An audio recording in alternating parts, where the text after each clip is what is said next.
ವಿಶಾಲವಾದ ಜಾಗದಲ್ಲಿ ಮನೆ ಕಟ್ಟಿದನು ಧನಿಕ. ವೈಶಾಲಿ ಭವನವೆಂದು ಹೆಸರಿಟ್ಟನು ಅದಕ. ಜೇಡರ ಬಲೆ ಕಟ್ಟಿದವು ಸ್ವಲ್ಪ ಕಾಲ ಬಳಿಕ.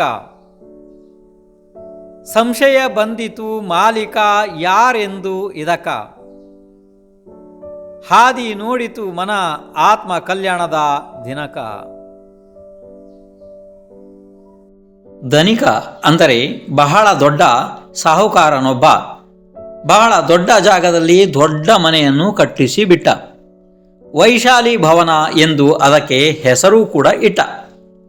ಅಷ್ಟು ವಿಶಾಲವಾದ ಮನೆಯನ್ನು ಪ್ರತಿದಿನ ಸ್ವಚ್ಛ ಮಾಡುವವರು ಯಾರು? ಆಳುಗಳನ್ನು ಬಿಟ್ಟಿದ್ದ. ಆದರೂ ಕೂಡ ಎಲ್ಲ ಕಡೆ ಸ್ವಚ್ಛ ಆಗುತ್ತಾ ಇರಲಿಲ್ಲ. ಎಲ್ಲ ಕಡೆ ಜೇಡರ ಬಲೆ ಕಟ್ಟಲು ಆರಂಭಿಸಿದವು. ಹಕ್ಕಿಗಳು ಗೂಡು ಕಟ್ಟಿ ಮೊಟ್ಟೆ ಇಡಲಾರಂಭಿಸಿದವು. ಇಲಿ, ಹೆಗ್ಗಣ, ಇರುವೆ, ಹಲ್ಲಿ, ಹಾವು, ಚೇಳು ಆದಿ ಅನೇಕ ತಿರಿಯಂಚೆಗಳು ಬಂದವು.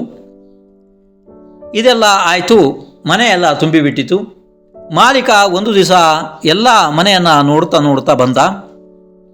ಆವಾಗ ಇದನ್ನೆಲ್ಲ ನೋಡಿ ಅವನ ಮನಸ್ಸಿನಲ್ಲಿ ಒಂದು ಸಂಶಯ ಉತ್ಪನ್ನ ಆಯಿತು. ಇದರ ಮಾಲೀಕ ನಾನಿದ್ದೇನು ಅಥವಾ ಇವುಗಳು ಇದ್ದಾವು? ಕಾರಣ, ನಾನು ಮನೆಯಲ್ಲಿ ಇರುವ ಸಮಯ ಬಹಳ ಕಡಿಮೆ. ಹೊರಗಡೆ ವ್ಯವಹಾರಗಳು, ಕೆಲಸಗಳು ನನಗೆ ಬಹಳ ಇರ್ತವೆ. ನಾನು ಯಾವಾಗಲೂ ಒಂದು ಸಲ ಮನೆಗೆ ಬಂದು ಹೋಗುವವನು. ಆದರೆ ಇವುಗಳು ಕಾಯಂ ಇಲ್ಲಿಯೇ ಇದ್ದಾವಲ್ಲ. ಇದನ್ನೇ ವಿಚಾರ ಮಾಡುತ್ತಾ ಇದೇ ಕಾರಣದಿಂದ ಮಾಲೀಕನಿಗೆ ವೈರಾಗ್ಯ ಬರಲು ಪ್ರಾರಂಭ ಆಯಿತು. ಇಲ್ಲಿ ಯಾವುದು ಯಾರದ್ದು ಅಲ್ಲ ಎಂದು ತಿಳುವಳಿಕೆ ಬರಲು ಪ್ರಾರಂಭ ಆಯಿತು. ಆ ನಂತರ ಮಾಲೀಕ ಇದನ್ನೆಲ್ಲ ಬಿಟ್ಟು ತನ್ನ ಸ್ವಂತದ ಆತ್ಮ ಕಲ್ಯಾಣದ ದಿನಕ್ಕಾಗಿ ಹಾದಿ ನೋಡಲು ಪ್ರಾರಂಭಿಸಿದ.